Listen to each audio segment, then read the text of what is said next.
আমি সবসময় বলতে গেলে বাজার করি, কিন্তু এইভাবে যে এই প্রথমবার ঠকে যাব এটা আমি কখনোই ভাবতে পারিনি। তো হ্যালো এভরিওয়ান, সবাই কেমন আছেন? আশা করি সকলে খুব ভালো আছেন। কালকে সন্ধ্যে 6টা নাগাদ আমি আর আমার বোন মিলে কাঁথিতে একটু বাজার করতে গিয়েছিলাম। আসলে সকালবেলা সেরকম একটা সময়ও হয় না, আর এত গরম, সূর্যের যা তাপ, সেই সকালবেলা বাজার করতে যাওয়ার তো নামগন্ধই নেওয়া হয় না। তাই ভাবলাম বিকেল 6টা নাগাদ একটু ঠান্ডায় ঠান্ডায় বেরোবো। তো যেই কথা সেই কাজ, আমরা বিকেল 6টার সময় মার্কেটে গিয়ে কাঁথিতে আনাজ বাজারটা করে ফেলি। কাঁথিতে রাত্রেবেলা প্রায় অনেক দোকানই বসে কম বেশি, কিন্তু লোক সংখ্যাটা একটু ভিড় কম হয়। কিন্তু বাজারে একটা লোকের দোকানেই আমি প্রায় আনাজ বাজার করি, কিন্তু এইবার যে এইভাবে ঠকে যাব আমি কখনোই ভাবতে পারি। তো তোমাদের সেটাই জানাই যে আমি কেন ঠকে গেছি।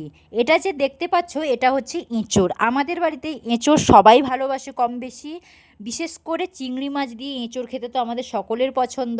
সেই মতো এই এঁচোড়টা নিয়েছিল প্রায় 2 কেজি মতো, মানে এই 50 টাকা মতো নিয়েছিল। কিন্তু এঁচোড়টা যে এতটাই তিতা হবে আমরা কখনোই ভাবতে পারিনি।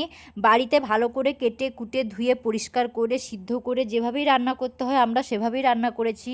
আর তরকারিটা দেখতেও এতটাই সুন্দর হয়েছিল যে তোমাদের কি বলবো, কিন্তু একটা আলু ঝোল কিছুই আমরা মুখে তুলতে পারিনি। আর এঁচোড় তো তোলাই যাচ্ছে না, এতটা পরিমাণে তিতা। তো কেন এরকম হলো আমি নিজেও জানি না।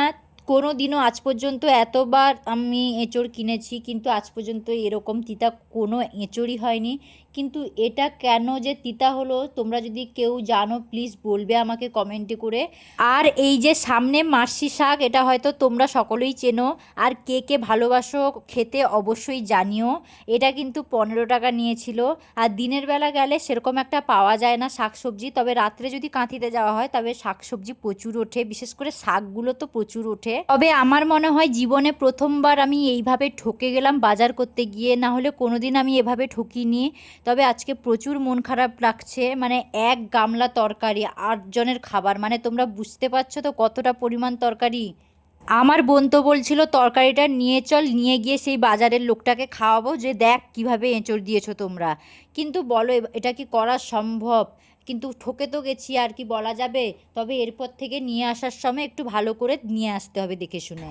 অনেকেই বলে যে গ্রামে থাকলেই নাকি শুধু শাকসবজি পাওয়া যায়, শহরে কিছু পাওয়া যায় না। কিন্তু আমার তো মনে হয় গ্রামে থাকলেই পাওয়া যায় না, কিন্তু শহরে সব কিছুই পাওয়া যায়। তো এখন আমার বোন আনাজ করছে।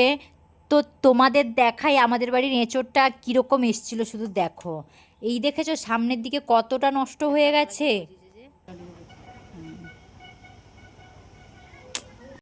এখন তো আর কিছু করার নেই, যা হয়ে গেছে হয়ে গেছে। কিন্তু সবথেকে বেশি ভয় লাগছে আমার বাবা এলে কি বলবে। আমার বাবা তো খুব বকাবকি করবে। তো যাই হোক, আজকের মতো ভিডিওটা এখানেই শেষ করছি। সবাই ভালো থাকবেন, সুস্থ থাকবেন। আর আমার ভিডিওগুলো যদি অবশ্যই